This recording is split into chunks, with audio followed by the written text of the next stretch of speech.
begini, tugas saya adalah menjabarkan visi misi Presiden dan Wakil Presiden untuk 5 tahun ke depan dalam konteks reformasi birokrasi. Visi misi itu juga ada yang berkaitan dengan peningkatan kualitas sumber daya manusia. Yang tadi Pak Abraham banyak sampaikan, yang Pak Tera sekarang banyak sampaikan di sini. Nah, dari konteks ini, jangka pendek sebenarnya yang diinginkan oleh Bapak Jokowi adalah bagaimana pemerintah pusat dan daerah, aparatur khususnya ini cepat memberikan pelayanan kepada masyarakat, menyerap aspirasi, menggerakkan dan mengkoordinir masyarakat yang ada di kementerian, lembaga, instansi maupun yang ada di daerah. Yang kedua juga mempercepat proses perizinan karena mengejar selesainya Undang-Undang Cipta Kerja yang selesai pada pertengahan tahun 2020. Nah, saya kira ini jangka pendeknya. Nah, jangka panjangnya adalah bagaimana birokrasi yang panjang ini diperpendek sehingga pengambilan keputusan politik pembangunan di semua daerah itu akan bisa cepat. Untuk Bapak Ibu yang terhormat anggota DPD RI mengikuti pernah dalam rapat kabinet Bapak Presiden menyampaikan dengan keras. Pengertian keras bukan marah tadi, ini keras ya. Karena apa? Undang-undangnya jelas ada, aturannya ada. Undang-undang, aturan, perda itu yang buat manusia. Kalau memang ini menghambat, diajukan cepat untuk perubahan. Ya, birokrasinya itu begitu panjang sekali. Berapakah yang dibutuhkan ASN kita ini? 4 juta sekian. Tapi mohon maaf, 1,6 juta itu tenaga administrasi yang dijadikan guru, yang dijadikan penyuluh, yang dijadikan bidan, dan sebagainya. Nah, makanya urusan kewenangan pendidikan untuk peningkatan kualitas SDM tadi dianggarkan 1 juta penerimaan P3K guru. Kan guru tidak bisa asal comot, harus sesuai kriteria. Guru yang ditugaskan di Papua, yang ditugaskan di NTT, yang ditugaskan di Kaltara, yang ditugaskan di Aceh, saya kira beda mungkin pendapatannya, mungkin fasilitasnya, dan sebagainya. Itu yang kita inginkan. Ada banyak bidan, banyak dokter, banyak guru, taruh di Papua, belum seminggu lari dia, kosong. Nah, ini saya kira yang dibutuhkan itu saya kira sudah dianggarkan 1 juta, tapi yang daftar nggak sampai separuh. Nah, saya kira juga menjadi problem. Tadi usulan disampaikan oleh Pak Bima. Oke, Ibu, saya sepakat Ibu bahwa ada otonomi daerah. Buat dianggarkan di daerah. Lewat APBD daerah ya. Buat daerah Jawa, buat daerah Kalimantan Timur, mungkin di Riau yang PAD-nya besar, bisa. Tapi daerah lain yang PAD-nya dari DAO, DAK, nanti lama-lama tekor nanti. Saya kira itu, saya kira juga harus sama. Masih ada sisa 360-an ribu honor yang belum diselesaikan. Kalau itu menjadi kewenangan saya dan Pak Bima, mungkin ya kita angkat semua seperti maunya teman-teman di Papua. Udahlah diangkat semua saja lah. Tadi Pak Okto gitu, pokoknya diangkat. Nah, tapi yang punya duit Menteri Keuangan. Nah, itu aja. Problemnya DPD juga tidak punya hak budget. Hak politik keuangan juga tidak punya. Hanya menyerap aspirasi saja yang ada di daerah. Disampaikan ke DPR. Dan saya kira masih banyak kendala yang ada. Tapi pemerintah sudah 2 juta lebih. Tenaga honorer memang dibatasi.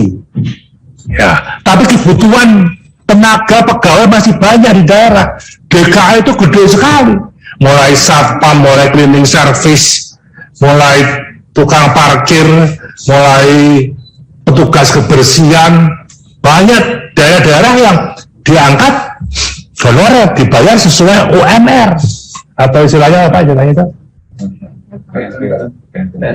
PNPN itu. Karena nggak mungkin mereka itu CPNS kan nggak mungkin. Nah dulu itu kalau memang kenapa jadi 4 juta lebih, yang meninggal 5, yang diangkat 100, yang pensiun 10, yang diangkat, itulah makanya Pak Jokowi concern sekali dengan reformasi birokrasi, karena dia ngalami wali kota, ngalami gubernur, kendalanya itu. Loh, itu yang meninggal 5 kok, tahu-tahu yang masuk 100. Nah, ini hanya membengkak, dibebankan kepada pusat. Ini yang menjadi problem. Kita sudah survei ke Korea Selatan, memang jaringan IT-nya bagus. Singapura dengan smart government-nya, nah itu yang nanti akan kita wujudkan. Syukur ada hikmah pandemi COVID ini, sehingga kita mau nggak mau terpaksa model belajar virtual, hemat gitu.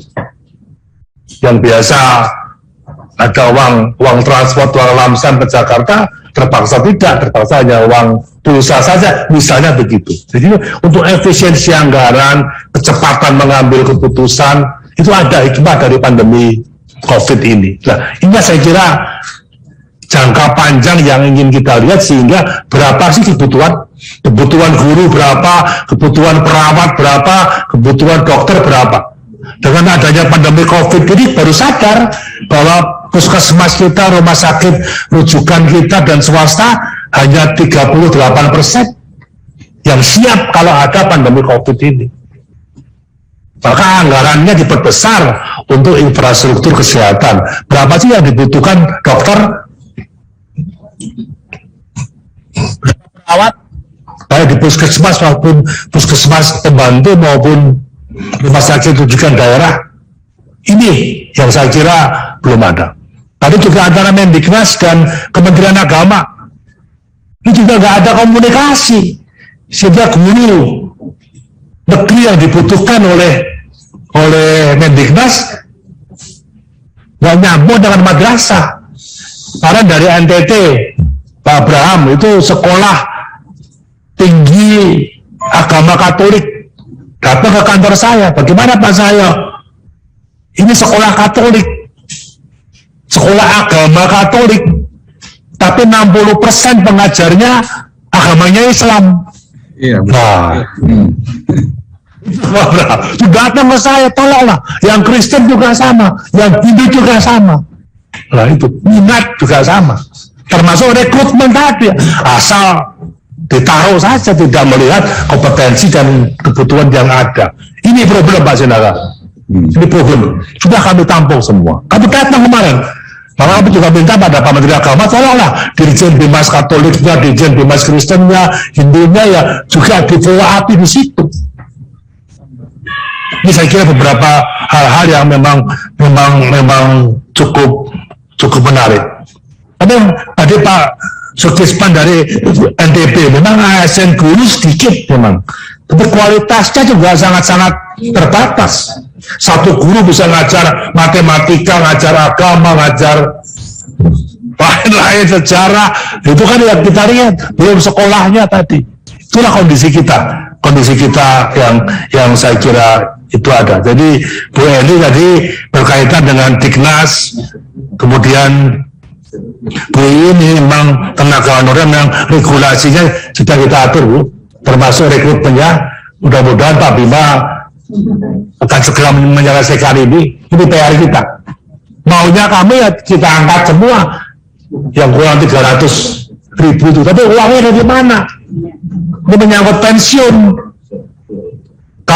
Kalau diabaikan, kasihan, dia udah kerja sekian puluh tahun, di ujung udah usia sudah gak nyandak istilahnya, ikut ujian CPNS, main komputer aja nggak bisa, dia kalah dengan yang muda-muda. Nah, ini problem yang begitu besar. Tapi saya kira ke depan akan kita lihat dengan dengan baik. Jadi Bu Jadika juga sama, kita akan cari solusi yang terbaik lah Bu. Sekarang udah mulai, tapi disiapkan anggaran 1 juta di tengah pandemi COVID. Kok ya nggak terserap Bu? Merekrut 1 juta guru, kok ya nggak bisa? Nah, ini saya kira menjadi pertanyaan, ada apa ini? Ini Pak Bima yang bisa menjawab. Padahal sudah kita coba. Akhirnya uangnya kita simpan untuk tahun depan. Mudah-mudahan tahun depan bisa semakin meningkat, karena guru itu kurang sekali. Guru, perawat, bidan, belum penyuluh tadi. Penyuluh pertanian, dan sebagainya, penyuluh pengairan, dan sebagainya. Dan saya kira ini, jadi coba kami setahun 2 tahun ini ingin mempercepat, tapi tadi 1,5 tahun ini agak blank ya. Karena ada pandemi COVID tadi, anggarannya terserap semua, tapi membangun jaringan IT ke daerah juga terputus karena anggarannya untuk kesehatan dan untuk bantuan sosial dan sebagainya. Jadi, tapi kami akan coba pelan-pelan. Mudah-mudahan 2024 itu akan bisa selesai setidaknya berapa sih kebutuhan. Nah,